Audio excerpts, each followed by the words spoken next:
Paano nga ba gumawa ng mga viral thumbnails sa YouTube Shorts? Katulad ng mga ganito. Boom, boom, boom. Angas. And yes, this is totally for free. So tara, gawin natin. First up, tingnan muna natin yung mga channels na gumagawa nito. And as you can see dito, yung mga thumbnails na yan ay marami talagang views. Working nga siya and the chances of getting viral is very big mga pare. So dito, rekta na agad tayo. This is how you can do this thumbnail for free. So this thumbnail are AI generated lang. Pinapa-upscale lang namin to using ChatGPT. At yung nakita nyo kanina, yes, ganun din yung ginawa nila. So let's say may video na kayo na gusto nyong gawa ng thumbnail, you just simply take a screenshot sa video na yon. Kung cellphone yung gamit nyo, yes, pwede nyo din screenshot gamit yung cellphone nyo. Screenshot nyo yung scene na palagay nyo hahatak ng mga viewers. Then dito, pupunta na tayo kay ChatGPT at para di kayo mag-prompt na mag-prompt, pwede tayo dito kumuha ng inspiration sa competitor natin. Dito nga, gagayahin natin yung overall look ng thumbnail na yon. So dito, ito yung kukunin kong inspiration. Ang kailangan lang natin ditong gawin download yung thumbnail niya. So to do that, i-play mo muna yung video at i-copy mo yung link sa itaas. Kapag okay na yan, punta tayo sa new tab sa Google Chrome at itatype lang natin dito, YouTube Thumbnail Downloader. At select nyo tong Tools Overflow. Pero mas maganda sana etong Download YouTube Thumbnail. Kaso upon recording, down yung website nila. Baka maintenance. Tapos dito, once ma-open nyo etong Tools Overflow, paste nyo kaagad dito yung link na nakuha nyo kanina. Tapos hanapin nyo yung thumbnail niya, then downloadin nyo na. So dito, kukuha lang tayo ng dalawa for our inspiration. Kapag nakakuha na kayo, punta naman kayo kay ChatGPT. Dito, i-type nyo lang tong command na to. Analyze the first two thumbnail and generate me a new thumbnail with the last image. Upscale it into 4K, no text, no arrow. Then, upload nyo muna yung dalawang thumbnail for your inspiration at i-upload nyo sa hulihan yung na-screenshot nyo. Then, click enter. Hintayin nyo na lang din yan matapos. Then, boom, eto na. Diba? Kahawig ng mga nauna. Pero, etong mga to is optional lang mga pare. Pwede nyo naman screenshot lang kasi upload nyo sa Remini para mas malinaw tapos nalagyan nyo ng text sa background. So speaking of text, hindi ko nilagyan ng text etong image na to kasi yes, kaya naman ni ChatGPT lagyan ng text pero gusto ko kasi yung text is nasa likod ng subject. Para sa akin, mas malinis kasi siyang tingnan. Parang mga ganito. So for that, meron din tayong libreng tools na gagamitin dyan. Congrats, you are halfway there para makompleto mo yung perfect thumbnail mo. Pero bago ang lahat, eto muna. Another video, another trade na naman. Tiririri.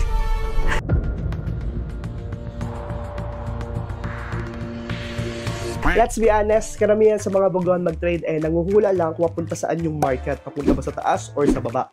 Nanguhula lang sila. Mali yan pare. Kapag tumaas na lang konti yung price, nagbabay ka agad sila without having proper plan and strategy. Mali yan, ERP! So ngayon, as Alex nyo mga pare, tuturuan ko kayo ng simple but proven strategy dito sa platform ni Expert Option. Lupit ng singit, di ba? So dito, sa mga nagsusubayban na pag-trade sa atin, alam nyo na itong strategy na to. Ito ay tinatawag na Stochastic RSI ni Expert Option. Siyempre, kasali yan. Diyan tayo magti-trade. Okay? So, kidding aside, etong Stochastic RSI, eto yung ginagamit ko since day one kasi nga, reliable siya. Now, sa mga baguhan dyan, yung Stochastic RSI nagtutulong siya para malaman mo yung overbought and oversold na market. Kapag nahit na yun ng price, matic, dun ka na magsisell or magbabay. Ganito, explain ko sa inyo. Ganito kasi yan. This indicator moves between 0 and 1. So, below 0.2, yan yung oversold, yan yung signal para mag-buy. Pero, bago ka mag-buy, dapat nag-cross muna etong mga linya na to. Above 0.8 naman, yan yung indicator for overbought. At magsasell lang kayo dito kapag nag-cross din itong mga linya na to. Again, don't just watch the level. Maghintay ka until mag-cross. So tara, dito magtitrade ako para makita nyo ng actual. So dito, bang, make sure naka-rebalance tayo. Boom, tapos eto, click natin itong third symbol dito sa ibaba. Yan yung indicators natin. Tapos dito, marami kayo dyan mahanap na indicators. Hanapin lang natin si Stochastic RSI. So eto na siya guys. Click na natin tong continue at eto na siya. So nakikita nyo ba yung blue and white line sa ibaba? Basically, hihintayin lang natin siya mag-cross. If sa taas nag-cross, just click sell, and if nasa baba naman, just click buy. So dito, in my case, magsasell tayo dito kasi nasa taas yung mga linya natin. Hihintayin lang natin yung mag-cross tapos magsasell na tayo. Ayun, nag-cross na siya. So click sell, tingnan natin if pasok yan. Boom! Kita nyo naman, pasok na pasok talaga yan mga pare. At hindi lang to gumagana dito. Gumagana din to sa iba't ibang pairs. Let's say, for example, eto, si Euro versus USD. So dito naman, pababa yung indicator natin. Abang tayo mag-cross yan sa ibaba, tapos magbabay na tayo. Oops, waiting lang. Eto na ata. Uy, muntik pang mabait. No. Hintayin nyo muna mag-cross body bago kayo mag-buy.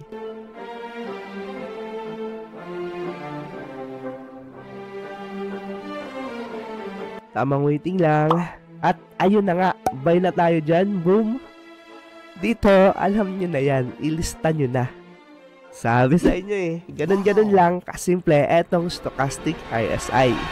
Etong tools na to are just guide para malesen yung bad position nyo at talo sa pag-trade. Wala naman talagang perfect tool dyan mga pare. May good day and may bad day. Let's accept it talaga. No? Pero kung gusto mo ma-maximize yung win rate mo, ay gamitin mo na yan stochastic RSI key expert option. Baka naman. At gamitin nyo na din tong code ko na to. Boom! Para everybody happy. Try nyo na yan and let's go back to the video. So, eto yung mga different ways para mapaganda palalo yung thumbnails nyo. Yes, libreng-libre lang to mga pare, but if you want to learn my way, just stick until the end kasi ipapakita ko yan dito kung paano ko ginagawa yung mga pangmalupitan thumbnails nyo. Thumbnails that are proven to have million and billion of views. Gusto mo yarn?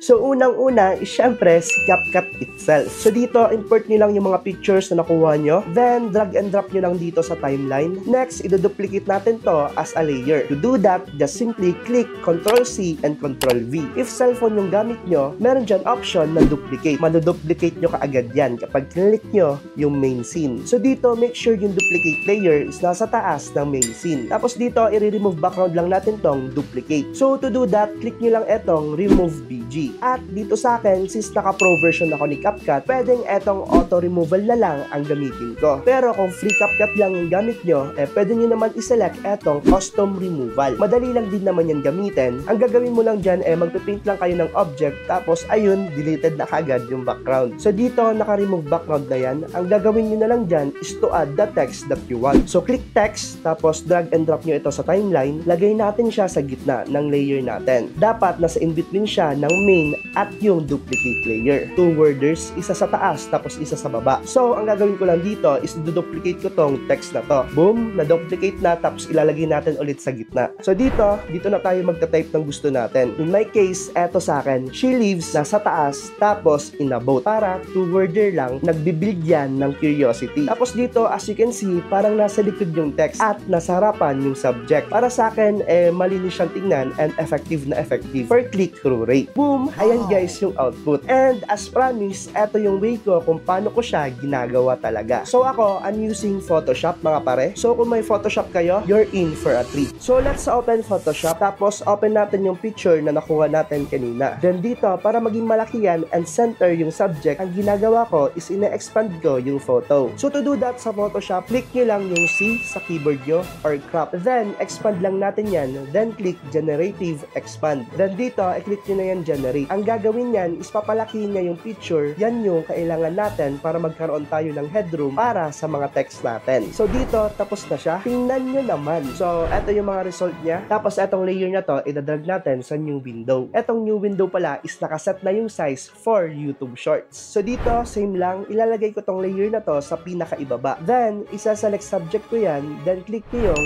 Ctrl-J para ma-remove yung background and at the same time, maduduplicate yung main layer nyo. Maganda dito kasi paka-duplicate mo, remove na kaagad yung background ng duplicate layer. So dito, itataas natin tong duplicate layer. Boom! So dito, maglalagay na ako ng text na gusto ko. Since marami na tayong headroom, malaki na yung space para sa text natin. Tingnan nyo naman, mas malaki yung space dito at visible na visible talaga yung mga text na gagawin mo. So dito, let's say yung gusto ko, boat sa itaas, disaster sa ibaba, and adjust lang natin konti yung subject, ibaba-baba natin yan para mas malaki yung text. Tingnan, boom! Then, eto na yung output. Compare nyo na lang guys yung ginawa natin sa CapCut and Photoshop. Ayan. Pero para sa akin, same lang naman sila. May konting kalamangan lang talaga pag may alam ka sa Photoshop. Boom! Another day, another knowledge na naman. Gawin nyo na yan sa mga YouTube channels nyo para meron na din kayong bilong views at paldong-paldo na kayo. Okay? Ha? At kung gusto mo din pumaldo sa YouTube automation without even showing your face, example na makikita namin, boom boom boom, at yung mga silver plaques, boom boom boom. Boom, tarat, tarat. Join the Blueprint today. Murang-mura lang yung pare at may weekly consultation pa dyan para ma-check ko yung mga channels nyo every week. Ayan, nag-Google meeting kami dyan every week. Walang pala yan mga pare. Every week yan. And yan, join ka na. Iiwan ko yung link sa ibaba. Hanapin mo na lang. Sa comment section yan or description below. Let's go. Yun lang. Until next time. Bye-bye.